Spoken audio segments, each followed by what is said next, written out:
지난주에 우리 사회의 가장 큰 관심사와 화두는 교황 프란치스코였습니다. 저는 인간적으로 이 프란치스코 교황을 참 좋아합니다. 265명의 교황이 지나갔지만 그 중에는 여러분에게 이름도 부를 수 없는 아주 개망나니 같은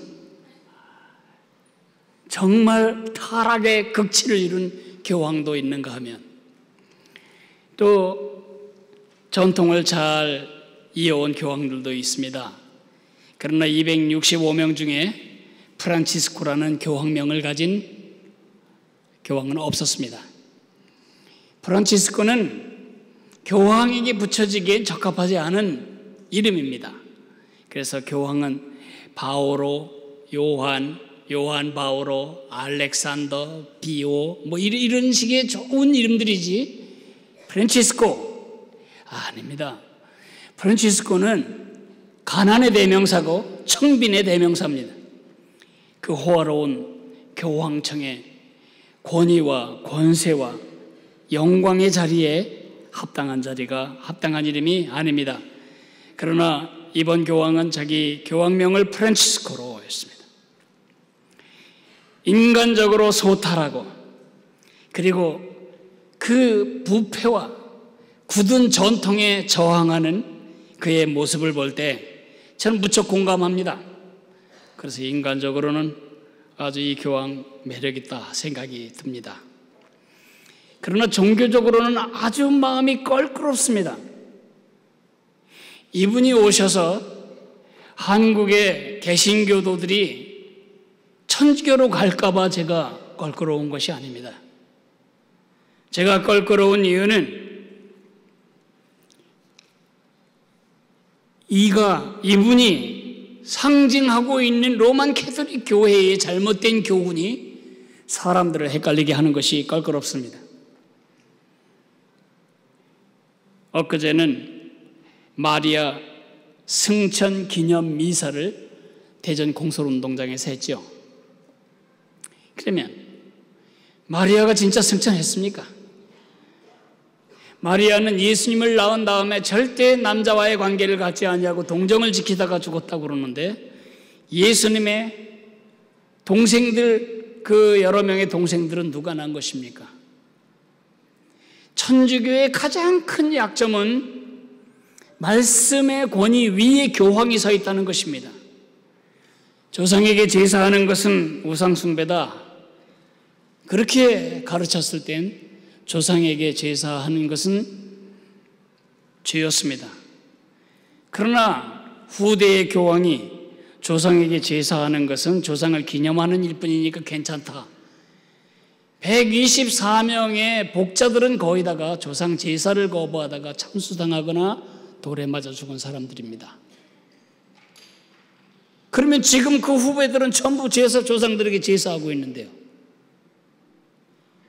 이것이 옳으냐 그르냐를 따지는 가장 궁극적인 권위가 우리는 하나님의 말씀입니다. 누구도 이 하나님의 말씀 위에 설 수 없습니다.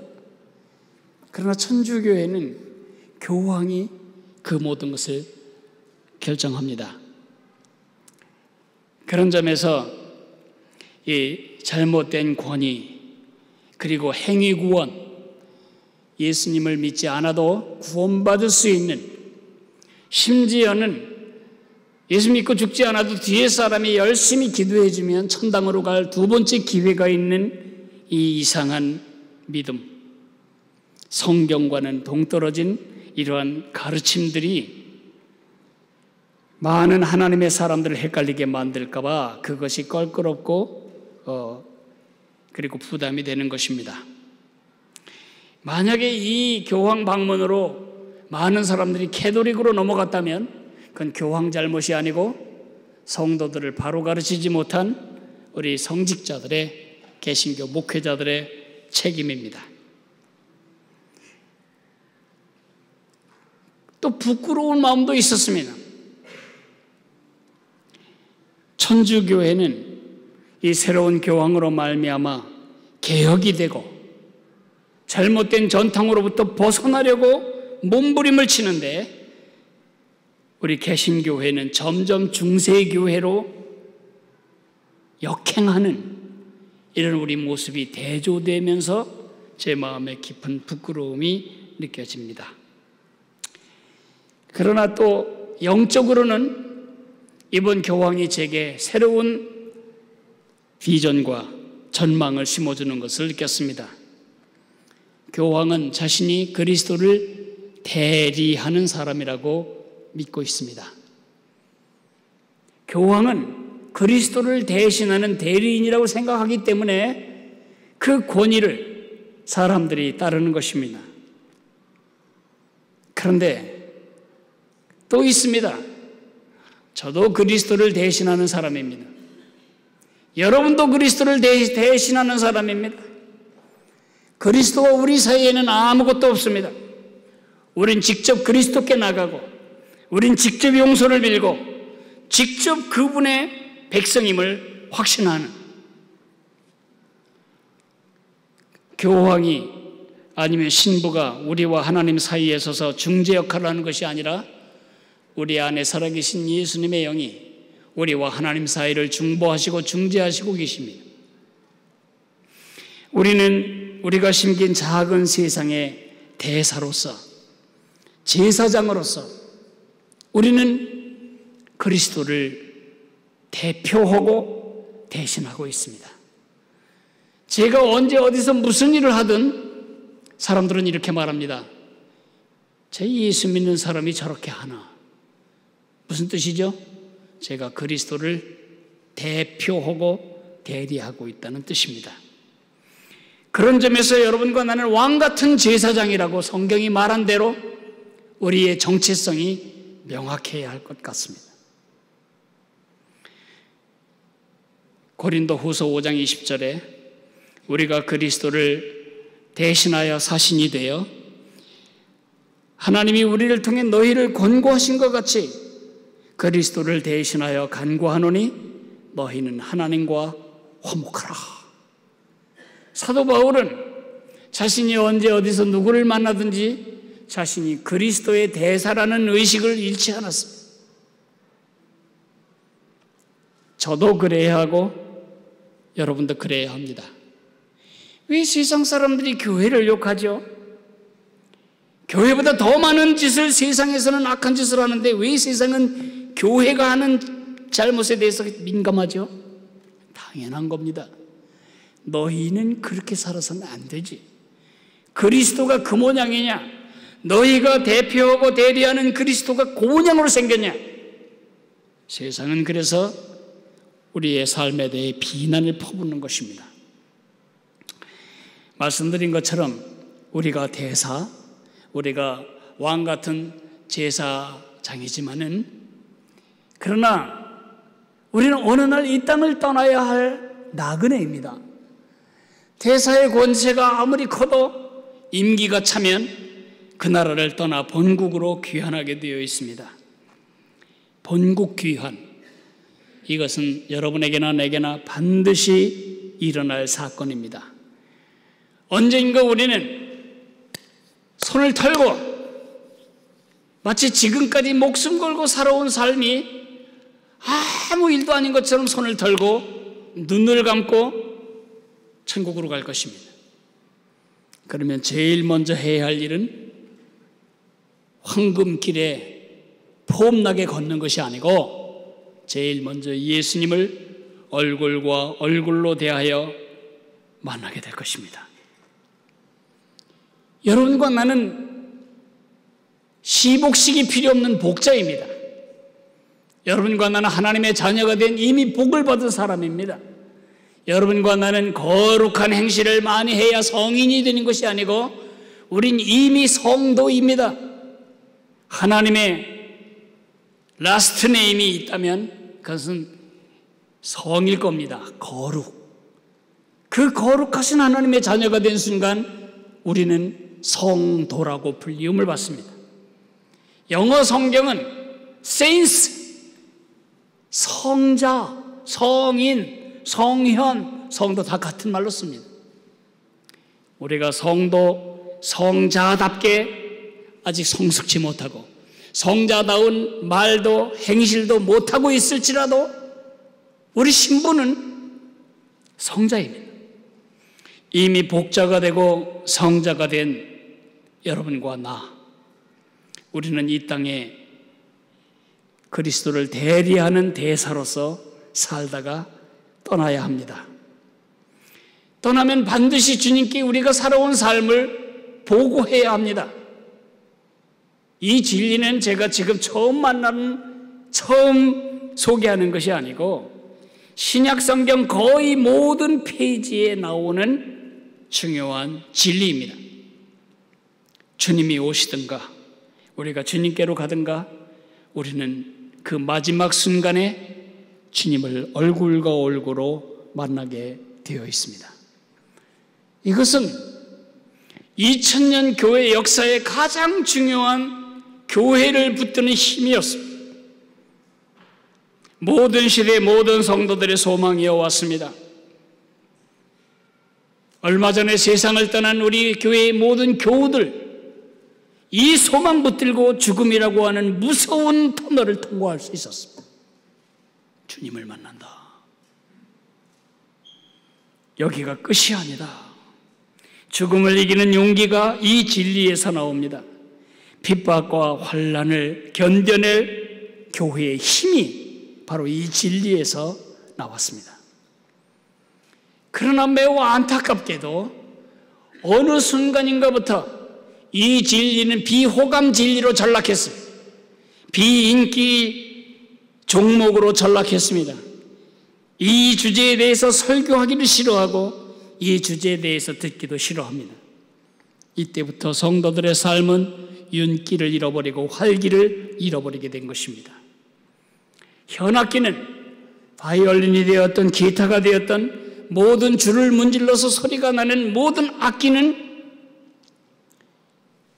긴장이 있어야 합니다.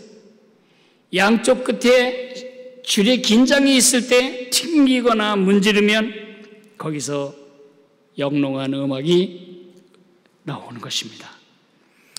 현이 축 늘어진 악기처럼 그날과 이날 사이에 긴장을 잃어버린 성도는 절대로 세상의 존경을 받을 수 있는 하나님 나라의 악기 역할을 할 수가 없게 됩니다.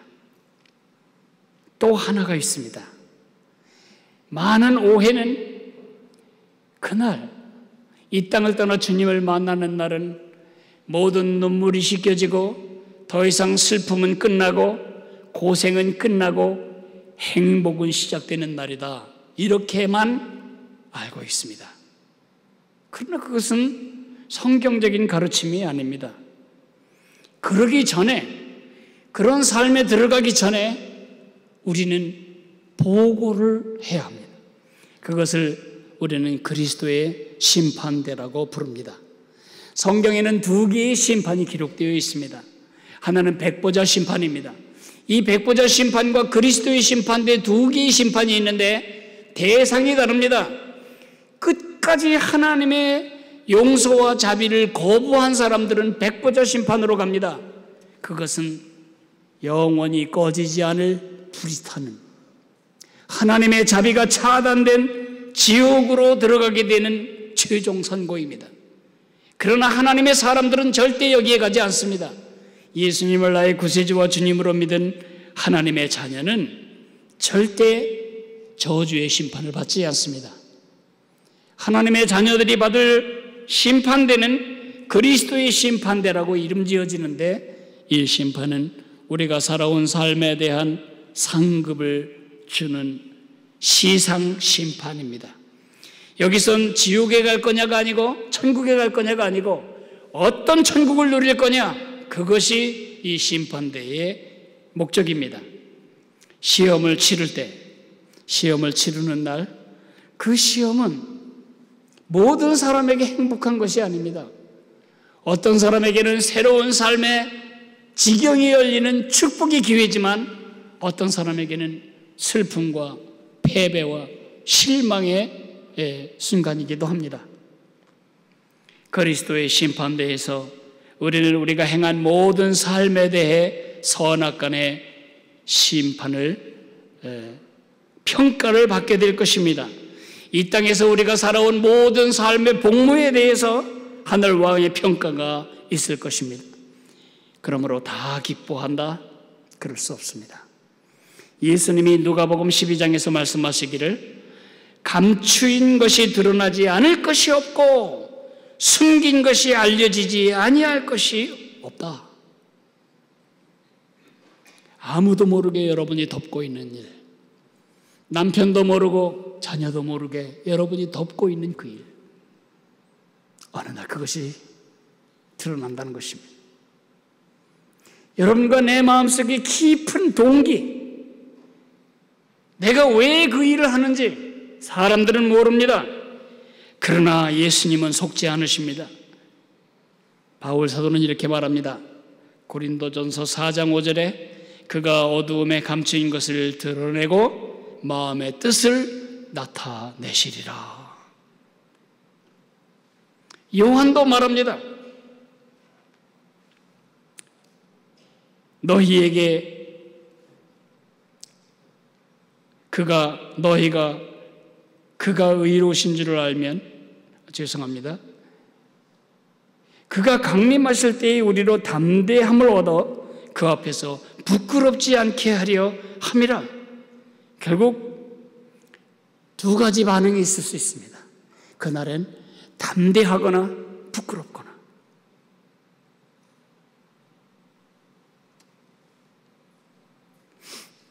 시상식이 있습니다. 트로피를 타고 이런 사람들은 너무너무 행복해서 날뛰지만 등수에도 못 든 사람들은 굉장히 씁쓸하고 서글픈 마음으로 돌아가죠. 같은 일이 우리 인생 앞에 기다리고 있다는 것입니다. 그건 우리 선택이 아닙니다. 모든 비밀이 드러나고 모든 동기가 다 밝혀지고 감추어졌던 모든 것이 다 알려질 그날이 온다는 것입니다. 그날 확신으로 주님을 만날까요? 아니면 부끄러움으로 만나게 될까요? 여러분이 회사에서 외국에 출장을 갔다 오면 가서 관광하고 쇼핑하고 그러다가 오는 것이 아닙니다. 회사에서 그 막대한 비행기표와 호텔비, 숙식비 다 대주고 보낼 때에는 관광하고 오라고 보낸 것이 아닙니다. 거기 가서 쇼핑하라고 보낸 것이 아닙니다. 돌아와서는 반드시 책임자 앞에서 여러분이 이건 이렇게 처리했고 저건 저렇게 처리해서 일은 이렇게 잘 진행되었습니다라고 보고해야 됩니다. 세상 일은 반드시 그렇게 되는 줄 알면서 왜 하나님 나라의 일은 그렇게 안 될 거라고 생각하십니까? 주님이 여러분과 나를 위해 투자한, 그리고 여러분과 나를 이 땅에 두시면서 함께 하시고 지켜주시고 채워주시고 인도하시는 이 모든 은혜에는 목적이 있습니다. 우리는 지금 나그네로 여행 중이 아닙니다. 나그네이지만 우리는 관광하고 쇼핑하는 나그네가 아니고 이 땅에 파송된 대사들로 이 땅에 남겨져 있습니다. 그날이 언제일지가 문제인데 그날은 우리의 계산과 상관없이 찾아옵니다. 우리가 그리로 가든지 그분이 이리로 오시든지 그날은 우리 계산 속에 있지 않은데 그날 우리가 선택할 것은 두 가지 반응 중에 하나밖에 없습니다. 확신과 담대함으로 그 순간을 맞게 될지 수치와 민망함 속에 그 순간을 맞게 될지. 어떻게 하면 전자 앞에 반응으로 주님을 만날까? 그 대답은 요한일서 2장 28절에 기록되어 있습니다. 우리 한번 같이 읽어볼까요? 요한일서 2장 28절 말씀입니다.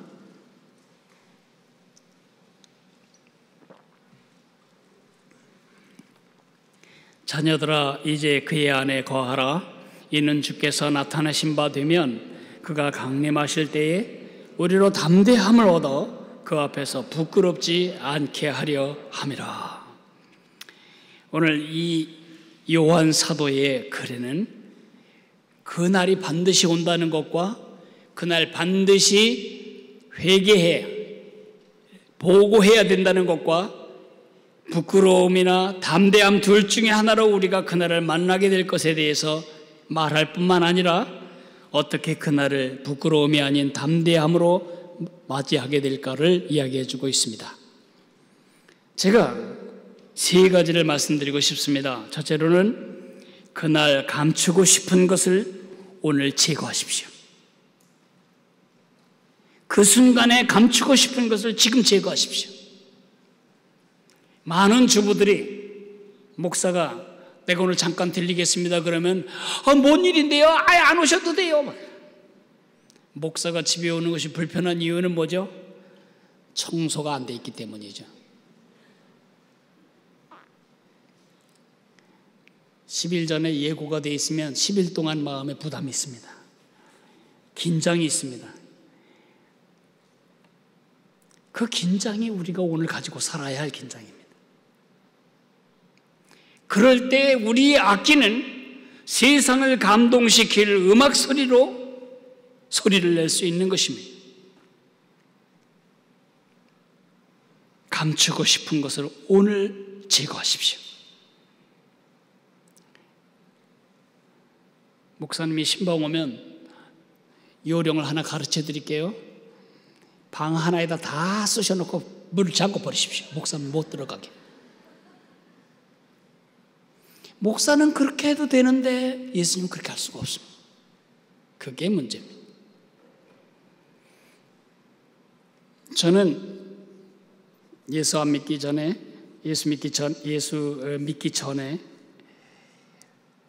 뭐 다른 나쁜 습관은 없었는데 술을 잘 먹었어요. 술이 잘 맞아요, 저한테. 그런데 예수님을 영접하고 나서도 술이 맛있었어요. 무교동의 낙지집에서 막걸리를 퍼마시고 있는데 베란간 이런 생각이 났습니다. 속이 좀 편치가 않아요. 낙지가 너무 매웠는지 어쨌든. 내가 상상을 했어요. 이러다 죽을 수도 있는데 내가 죽으면 어떻게 되나? 내가 죽으면 천국에 가지. 그런데 그 생각이 그렇게 내 마음을 힘들게 하는 것입니다. 예수님을 만나는데 예수님이 너 어째 거기서 오냐? 그러면 또 뭐라고 둘러댈 말이 없고 무교동 낙지집에 전도하라고 했습니다. 그럴 수도 없고 그곳에서 아르바이트 했다고 할 수도 없고 너 얼굴은 왜 그렇게 불구죽죽하냐? 화났냐? 그럼 또 뭐라고 말해야 할지 참 거시기하고 너 입에서 왜 이렇게 썩은 냄새가 나냐? 그 양치 안 했다고 그렇게 둘러댈 수도 없고 너 왜 그 시간에 거기 있냐? 그럼 뭐라고 말씀드릴 수도 없고 그래서 제가 이렇게 복잡하게 사는 것보다는 단순하게 사는 게 낫겠다 결정하고 그때 그날로 술을 끊었습니다. 얼마나 편한지 몰라요. 그런 방식으로 제 삶이 지금까지 전개오면서 많은 20살까지 예수 없이 살았으니 얼마나 많은 죄인이겠어요. 그 죄를 하나씩 정돈해 나가는데 가장 효과가 있었던 방법은 이 시간에 내가 심장마비 따까닥 심장 멎으면 주님 만난다. 내가 어떻게 그분을 만나게 될까? 내가 지금 누구를 향해서 막 계급품을 물고 화를 내고 막 분노하고 있는데 따까닥 숨졌어요. 그럼 넌 왜 개처럼 거품이 양쪽 입에 있냐? 그럼 뭐라고 대답해? 넌 왜 그렇게 씩씩거리고 나를 찾아왔냐? 용서해버리는 게 제일 쉽습니다. 모든 죄가 그렇습니다. 빨리 그 죄를 털어버리십시오. 우리 하나님의 자녀들에게는 특권이 하나 있는데 주님께 정말로 그 죄를 잘못했다고 인정하고 자백하고 그 죄에서 떠나면 주님이 그 죄를 용서해 주신다는 것입니다. 항상 이 마음에 재고 정리를 하고 계셔야 돼요. 여기에 더러운 것들이 가득 있도록 유지된 채 주님만 하면 안 됩니다. 남들은 못 보지만 그 어두운 방에 불이 켜질 날이 옵니다. 그러면 그 모든 것이 공개될 때 우리가 어떤 표정일지 한번 상상해 보세요. 복잡하게 그날 만나지 않으려면 지금 복잡한 걸 다 털어내버려요. 털어내는데 또 짓는 걸? 아니, 세수했는데 또 더러워지잖아요. 손 아까 씻었는데 또 더러우면 또 씻잖아요. 끊임없이 우리 속에 일어나는 죄들을 또 씻어버리고 또 씻어버리고, 한 달에 한 번 짓던 죄가 반년에 한 번 짓던 죄로, 1년에 한 번 짓는 죄로, 그 다음에 5년에 한 번 짓는 죄로 점점 죄와의 주기가 멀어지게 되고 우리가 성결케 되는 것입니다. 아이 하나가 자랄 때에 인사하는 법 하나 가르칠 때 얼마나 여러분 머리를 쥐고 눌러야 인사를 배웁니까? 우리가 그렇게 지금 자라가고 있습니다. 그 죄, 우리가 감추고 싶은 것을 이 속에 배양하고 있지 말라는 것입니다. 빨리 털어내라는 것입니다. 설거지는 빨리 해버리는 게 상책이고, 썩은 음식, 쓰레기는 빨리 갖다가 처리하는 게 집안을 위생적으로 만드는 가장 좋은 방법입니다. 손이 지저분해졌다, 빨리 씻는 게 상책입니다. 더러운 거, 악한 거, 부끄러운 거, 교만한 거, 강팍한 거, 감사함을 모르는 거, 남을 헐뜯는 거, 미운 마음에 적개심을 품고 사는 거, 원수 갚겠다고 비르고 있는 거, 음탕한 습관, 그걸 빨리 잘라버릴수록 그날 만남이 담대해집니다. 화장을 다 했는데 누가 만나자 그러면 담대하지만, 맨 얼굴로 머리도 안 감고 새집을 3개나 진 머리로 사람 만나려고 그러면 부담되죠. 그날 감추고 싶은 것은 오늘 제거해버려라.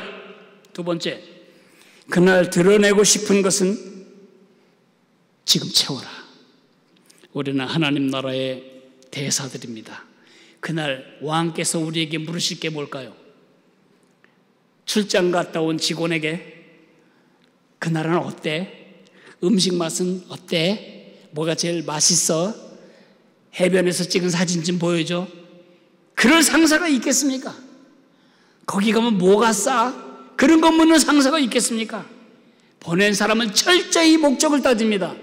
너 이번에 그 문제 가지고 갔는데 어떻게 됐냐? 제가 그거는 쇼핑하느라 시간이 없어서 못했고요. 거기 음식이 죽입니다. 그래서 제가 음식 즐기다가 아무것도 못하고 왔습니다. 그게 말이 되겠습니까? 우리 이 땅에 떠나면 주님이 만나실 때 너 몇 평 살다 왔냐? 너 학위장이 뭐냐? 너 재산 얼마까지 모으다 왔냐? 그거는 전부 변두리 문제입니다. 예수님이 물으실 것은 내가 너와 함께 있으면서 너를 통해 하나님의 나라를 네 가정에, 내 가문에, 내 아이의 영혼 속에, 내 이웃의, 내 직장 속에 확장하기를 원했는데 너는 그 일을 어떻게 했냐? 너는 왕같은 제사장인데, 너는 나를 대표한 대사였는데 너를 보고 내 나라를 냄새 맡은 사람은 몇이나 되며 너 때문에 내 나라에 귀한 사람은 몇이나 되냐? 없어요. 먹고 살기도 힘들었어요. 그렇게 대답하시겠습니까? 그날 꺼내릴 것이 없다면 우린 부끄러울 것입니다. 문제는 우리에게 있습니다. 감추고 싶은 것을 끊어버리고 싶은데 끊어지지 않고 드러낼 것으로 채우고 싶은데 우리 힘으로 채워지지 않는 것입니다. 이 문제를 해결할 방법을 28절에 요한 사도가 말해줍니다. 자녀들아 이제 그의 안에 거하라. 그의 안에 거하라. 예수님이 네 안에 호텔 손님처럼 어쩌다 한 번씩 거하시는 게 아니고 머무시는 게 아니고 매일 그분이 내 삶의 주인이 되게 해라. 내 안에 성령님이, 예수의 영이 내 삶의 주인님으로 내 삶 전체를 장악하고 이끌고 주도하게 하라. 그것을 사도 바울은 성령 충만으로 말합니다. 그 말을 사도 바울은 그리스도와의 동행이라고 말합니다. 그 예수님께 깊이 연결되어 있지 않으면 이 두 가지 앞의 일은 윤리적인 것에 불과합니다. 우리는 윤리로 살지 않습니다. 생명으로 삽니다. 그리스도께서 내 생명이 되실 때, 그리스도가 내 삶을 주장하실 때, 그리스도가 나의 왕이 되실 때, 그럴 때 우리는 나그네로서 우리의 삶의 목적을 잃지도 않고 그날 보고할 삶의 많은 것들로 삶을 채울 수가 있게 됩니다. 잊지 마십시오. 오늘은 그날을 준비하는 날입니다. 그날은 오늘에 의해서 세워지게 되어 있고요, 오늘은 그날에 의해서 세워지게 되어 있습니다. 누군가가 이런 말을 했습니다. 나는 지금 영원토록 입을 옷을 짜고 있다. 내가 짜는 오늘의 삶이 나의 영원이 됩니다.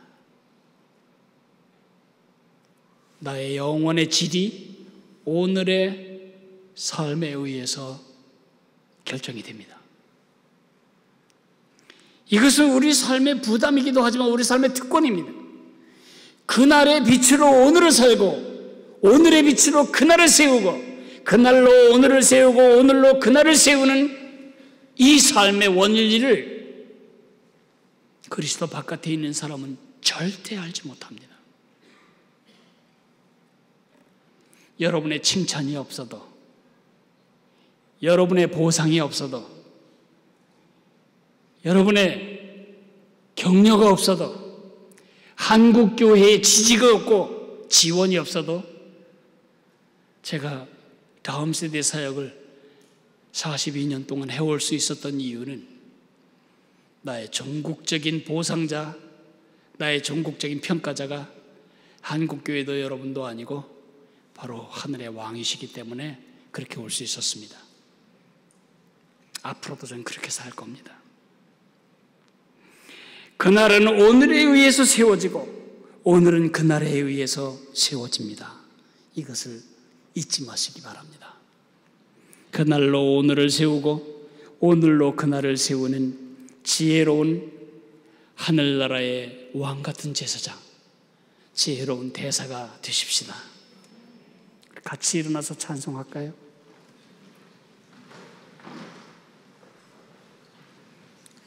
주보 안에 오렌지 카드 뒷면에 176